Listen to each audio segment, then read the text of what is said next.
Hello again, Beaver here, and we're going to play a little Headquarters on Express.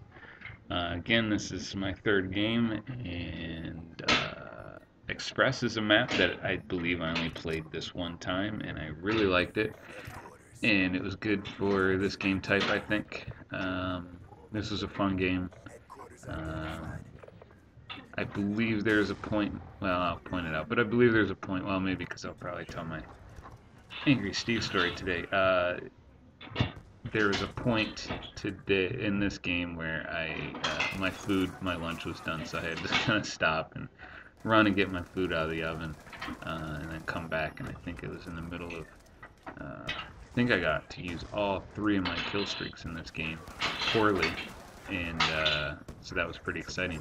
But so I thought I'd just kind of rant right now. My wife and I, I'm sure I've told this before, but I'm sure new subscribers probably haven't heard it, or, I'm sure it's not something that people just remember about me, because I'm not that memorable at this point in the game here. But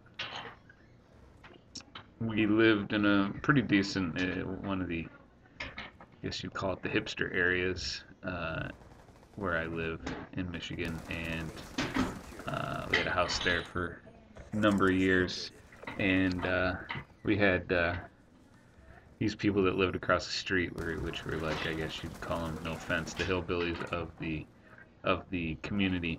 The community is either most of the people were in their 20s, having families. It was an up-and-coming city when we got in, right before this shit hit the fan and everything went bad. But these people, I guess they'd been there forever. They're like talking to us about, well, how much was your house? Like what, $30,000, and it was way more than $30,000. It was way more. And but they'd been there so long, and allegedly he was a cross-dresser. I never got to witness it, but others had, unfortunately. And the typical, they got the kiddie pool out front and the grandkids over, and they're all sitting in the front yard all day, every day. The mother was so loud, she would just, she was so loud.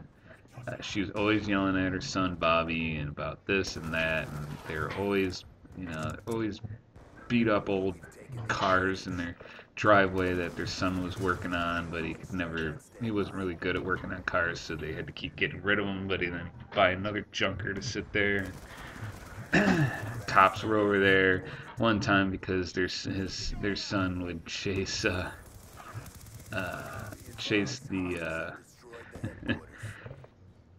the ice cream man down the street with a bat. I missed it. My wife was home for that, and she called me and like, oh my god, the kid is chasing the ice cream man down the street with a bat, and the cops were there and everything. Then the ice cream man never came on our street anymore, which is unfortunate. But we left, and we stayed in the same city, but we moved to a even nicer area. That was right when we started the adoption process. We talked about moving either out of state to the east, or moving to Ann Arbor or something like that. So we rented, because we didn't know what we wanted to do, and we had to stick around the area, and we didn't know how long the adoption process was going to take. And this woman, she was going to go away for 3 years, and we were just going to kind of watch her house, basically. It was a really nice house. Yeah, that's Noodle Doodle. Sorry, we're building Legos, and there's a bus on TV. He likes buses, trains and buses. Anyway, so we moved there, and it was a very nice, quiet neighborhood, lots of families, great house. But again, one weird next door neighbor. This gentleman drove a huge Dodge Ram that was like, I mean, you need stairs to climb into it. Had a big silver chrome-plated duck or something on the front of it. Had something written, spray painted on the side about, you know, you need a nice ass or grass or something to get a ride or something like that. His nickname was painted on the back, which was Chainsaw. He was a short little rat-looking dude. Tons of tattoos, never wore a shirt, bald, big pirate earrings. Allegedly, he's an ex-convict, and he had a hot tub in his backyard, which was right, like, really close to our house, and he'd have all these fatties over during the summer and hooping and hollering out there. It's just like, oh my God, can we not? I mean, can we just, you know, the other side we had like the ultra conservatives who, you know, were nice and quiet and respectable and everything like that, but we always have these weirdos. And here's where I fail with this thing. I just was horrible with this. I don't know what it was. I didn't know how to use it, the dragonfire or something, but I'll figure it out. Anyway, I guess I could fly it maybe? I don't know. Anyway, so she had to come back and we had to leave, and we were still in the middle. We were almost done with the adoption process. We couldn't leave anywhere, so we moved to. We found a great house to rent in a very, very hoity-toity type town, probably the second richest town in Oakland County, Michigan, and it's great. I mean, the neighborhood is wonderful. There's a park. There's like 4 parks like within walking distance of us. There's a great elementary school right at the end of our street. It's a great place, but we're now the hillbillies. Yes, buddy? Yeah, that's pretty good. You put all the reds together. Hopefully you'll let Daddy play. You know, he tried to and you kicked him out, so that's why I'm doing this, because you didn't want me around to mess with your creations. Anyway, so we're now the hillbillies. I mean, you know, everybody on this street's got a BMW, a Mercedes, and we're not talking low end either. I mean, there's a guy down the street that has right down, a few houses down, that has a AMG S63, and that's, there's not many of those around. There's an E63, there's a couple SLSs. We walk into town in the summers on Fridays to go get food, and there's it's, for me, being a huge car guy, I love it. I mean, between all the Ferraris and the Lambos and the AMG Mercs, and I mean, there was an SLR McLaren down there the last time we went, right before the weather turned crappy. I mean, again, this is Detroit. You don't see stuff like that. There's so many of them in here, but now, you know, there's us and our Honda Accord and our Honda CR-V, and you know, we feel like we're like now the hillbillies of the neighborhood. But the problem with living in such a nice neighborhood is that, and especially, I know, I mean, I won't get political, but here in Michigan, things are just fine. Obama's 4 years have provided us with a complete turnaround in the situation here. And when we moved in, the house on the right was for sale, and the house on the left was also for sale but being lived in. The one on the right got purchased right before we left for Korea in April, and when we came back, it was 6 months of nonstop construction, all day, every day.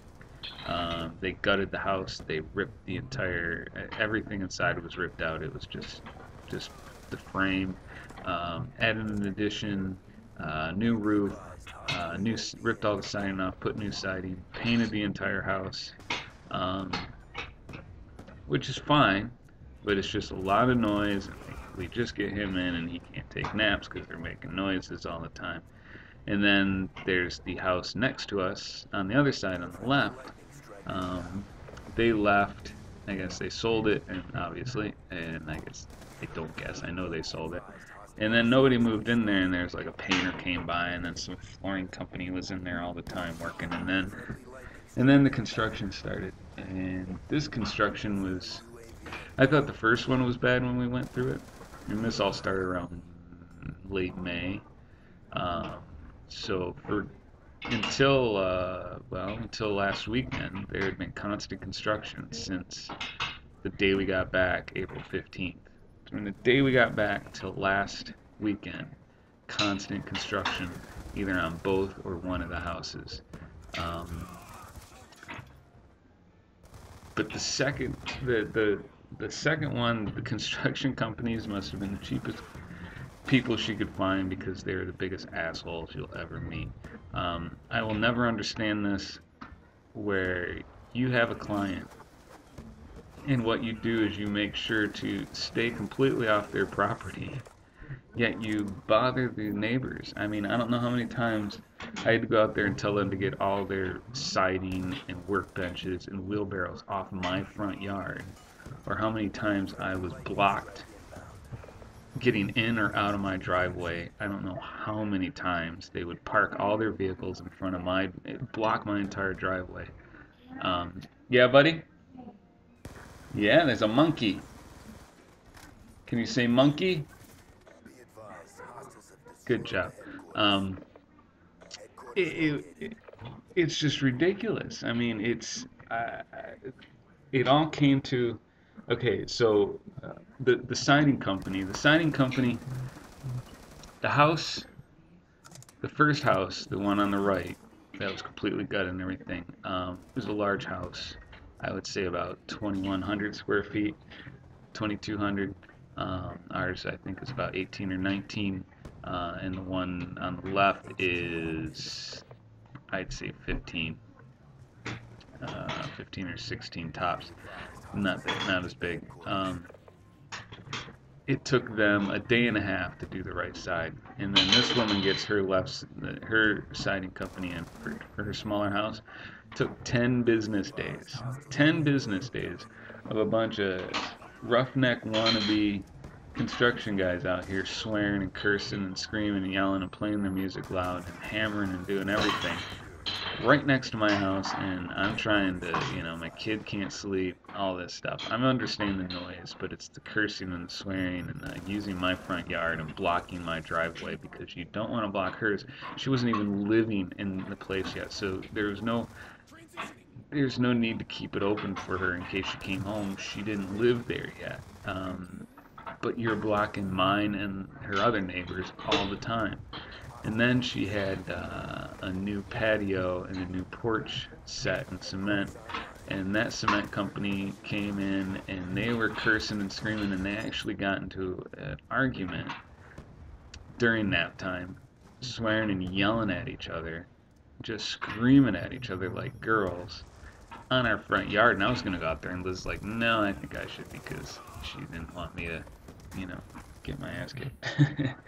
And she went out there and she's like, excuse me, but one, can you keep it, you're on my property.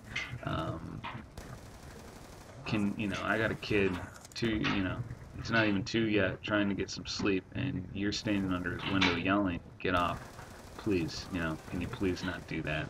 And the one guy's like, yeah, sorry. And the other guy's like giving her, I guess, was kind of giving her dirty looks and everything. And then later on, a few hours later, she leaves to go get some pasta sauce, I think, and they're like, one of them says to her, and she didn't tell me till after, because that probably would have made me go out there and say something, and probably get beat up by 7 construction workers, but they said, oh, we're leaving, I hope we're not bothering you by leaving now, we don't, we'll try to, I don't know, something about, we'll try to, keep it hush-hush for you, real snotty-like, which I thought was rude. But of course my wife just, thank you very much, that's very kind of you, just kind of ignored it, but I probably would have gotten pretty angry about that. And then they came back again, like a month later, to lay, because now she just had a garage built, which is taken about 3.5 weeks. And that had, they came in for that, and again they blocked my driveway. I took them to the zoo. I couldn't get onto my driveway. I had to find somebody, and they kind of huff and puff about how they got to move the vehicle. And then when I came back, they took it was Thursday, I remember that because it was garbage day, and they took all my garbage cans on. We have to put our garbage cans in the street on the corner of our driveway, and they took my garbage cans and they placed them perfectly, completely across my entire driveway. They could have put them on the lawn. They could have put them on the other side where they weren't using it, because they had a cement truck in, and he had to park, of course, in front of my house to pour the cement into the I don't know I don't know what the vehicle is, but whatever, it doesn't matter. But they placed it completely, all 4 pieces, directly straight across my driveway. So when I come in to pull in my driveway, I can't get in my driveway, so I have to get out and I have to move it. So of course I'm angry, and I'm a big asshole too, and I took everything and I placed it right in the back of their truck, and I so then they couldn't back the truck out, and I was sitting here watching. I was talking to my wife on the phone, and he took everything and put it back in my driveway and took the lid off my recycle bin and threw it at my car. And Liz is like talking, don't go out there, don't do anything, you're home alone. You know, there's like 6 or 7 or 8 of them. You're not going to win this fight. Just let it go. They probably didn't damage the car. Just let it go, let it go. And that's what you got to deal with. And now 3 houses down, they've destroyed the house, and now they're building a brand new one, and that's just been non-stop construction and big vehicles, and it's like gold rush out here with the vehicles. So that's my rant. I hate construction. I hate living in hoity-toity neighborhoods where everybody buys a house, tears it down, and builds a new one because it disturbs me. Thanks. Bye.